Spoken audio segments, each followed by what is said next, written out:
Hey,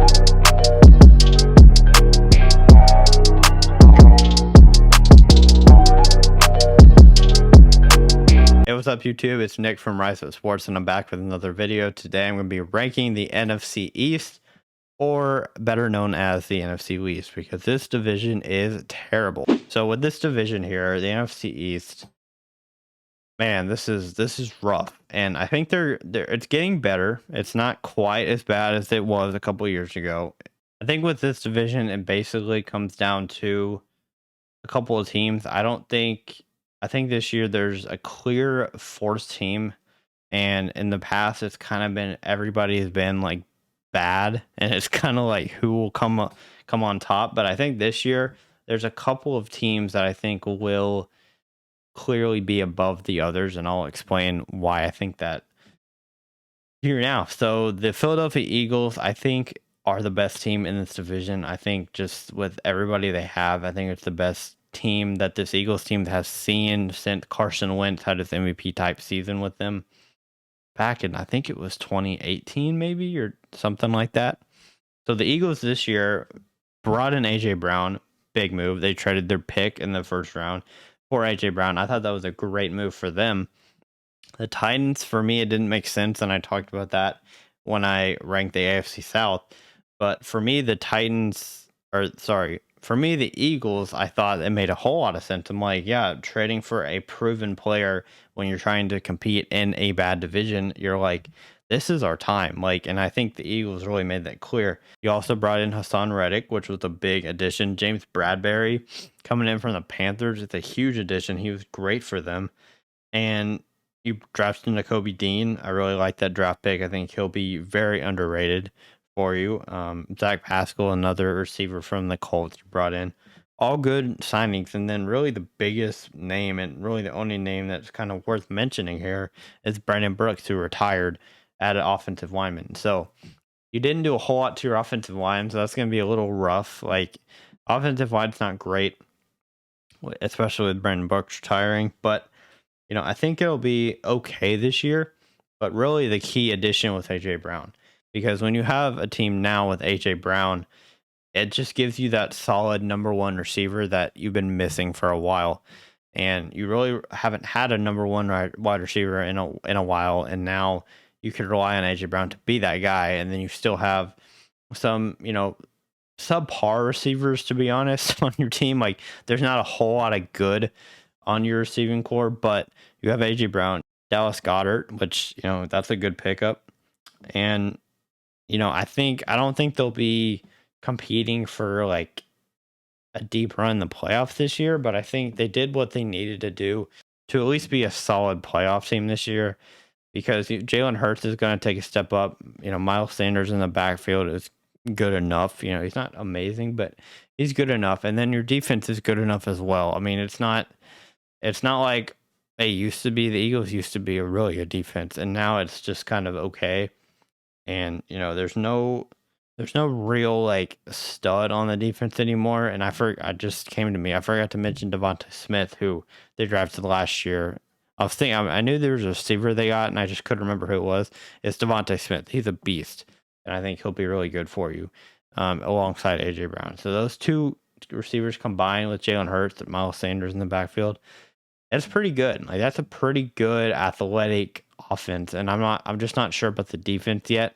And so for that reason, I think that's good enough to win 10 games. That's about as high as I would put them. 10 games is a little aggressive, but I think they can do it. I think they have the talent to do it. Will they do it is the question. But I don't think the Dallas Cowboys will do it. I do not like what they did.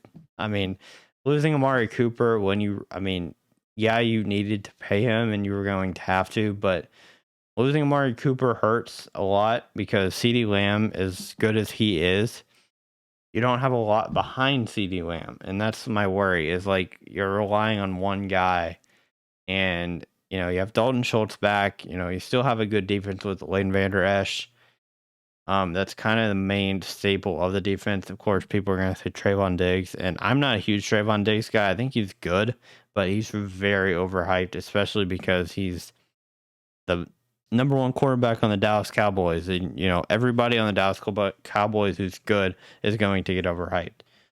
Zeke this year on the offense is not. I don't think he'll be amazing this year. I think Tony Pollard will be kind of the better back this year, to be honest, and that's not great. That's not great to have Tony Pollard as your best back, even though he is serviceable. I just don't really like this team this year. I don't know what they're doing. Mike McCarthy doesn't seem like he's the right guy. And because of that, I think they'll win 8 games. And I think they'll kind of be that team that's like, we're trying to be good, but we're not quite there.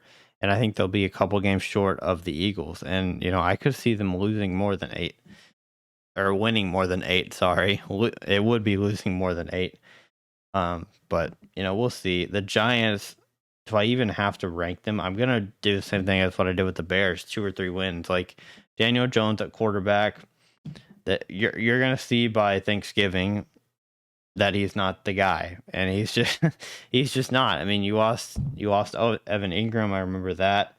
You drafted really well with getting Evan Neal. I think he'll be really good for you. Kayvon Thibodeau, I also think will be very good. But I just don't know what to say. Like, you lose James Bradbury, who is one of your best defensive players. I don't know. I don't really like where this team's headed. Kenny Galladay, you paid a ton of money to not throw him the ball last year, and so I think you got to get Kenny Galladay the ball if you're gonna have any success. But like Saquon Barkley's the featured guy on this offense, and he was injured last year. And if Saquon can be Saquon of a couple of years ago, you might have something, but 2 or 3 wins is where I think this team is. I just don't know where their direction is. I love how they took an offensive lineman, and I just don't know where this team is going, and that's kind of why I put them there. And then this is the old logo, but it's for the Washington Commanders, formerly known as football team, formerly known as Redskins, but they're the Commanders now. And I don't think this football team will play too well this year. I mean, we'll see what Carson Wentz does. I don't really know what he'll do. I think he'll be okay. Antonio Gibson will be fine, but I mean, that's about all I can say. Like, Terry McLaurin's great. You brought in Jahan Dotson. I just don't know what to do with this team. Like, they played better than I thought they would last year, but I'm going to put them in around 6 or 7 wins. I don't see them doing much better than last year. I mean, last year you didn't have really good quarterback play. Like, I mean, you had Ryan Fitzpatrick, who retired. You have Taylor Heineke, who played for a while. And, you won a decent amount of games, but I don't see Carson Wentz doing anything to save this team at all. And so that's why I think they're going to be around 6 or 7 wins. So, long story short, I think the Eagles will win around 10 or 11. I think the Cowboys will probably go 8 and 9, something like that. I think the football team, or the Commanders now, will probably win around 6, and the Giants will probably win around 2 or 3 and be in contention for the number 1 pick next year, probably with the Texans and the Bears. So that is my ranking for the NFC East. Let me know if you have any issues with it in the comments below. Thank you so much for watching, and I'll see you on the next Rise Up Sports.